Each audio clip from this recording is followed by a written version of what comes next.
দর্শক শ্রোতা, এই অক্ষয়ের বিবরণের ভিতরে এই 16টি চিহ্ন যদি আপনি মুখস্থ বা চিনে রাখতে পারেন, কোথায় থামতে হবে, কোথায় পড়ে যেতে হবে, কোথায় ওয়াজিব গুন্না বা কোথায় একটু আওয়াজ বন্ধ করতে হবে, এই সম্পর্কে আপনারা জানতে পারবেন।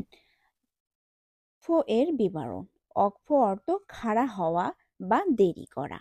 নিঃশ্বাস ত্যাগ করে পুনরায় শ্বাস নেওয়ার জন্য অল্প সময় দেরি করাকে ওয়াকফ বলে। গোল চিহ্ন ওয়াকফে তাপ। এইখানে দম ফেলানো যাবে। এই গোল চিহ্নটা থাকলে বুঝে নেবেন যে আপনার ওইখানে থামতে হবে। মিম ওয়াকফে লাজিব। দম না ফেলে মিলিয়ে পড়া কিছুতেই যাবে না। অর্থাৎ এই অক্ষরটা থাকলেও বুঝবেন যে এই অক্ষরে আপনার দেখলেই ওইখানে থামতে হবে। আইন ওয়াকফে রুকু।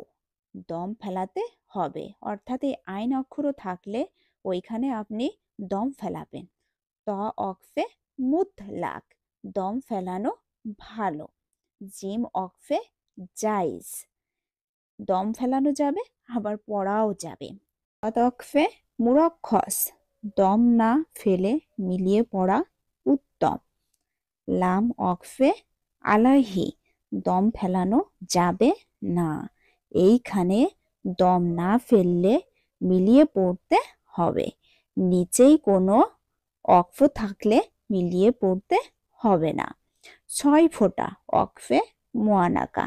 2 জায়গার এক জায়গায় দম ফেলানো যাবে। গইন ওয়াকফে গুফরন। দম ফেললে সগীরা গুনাহ মাফ হয়। কফ ফা ওয়াকফে অমর।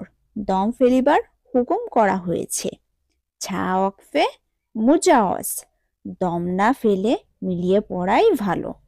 কফ ওয়াকফে কিলা আলা।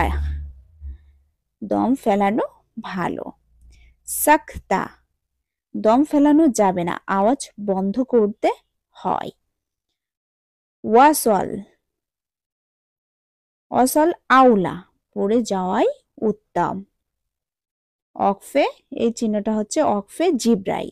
দম ফেলা বরকতপূর্ণ। এই চিহ্নটা ওয়াকফে নাবি। দম ফেলা অতি উত্তম।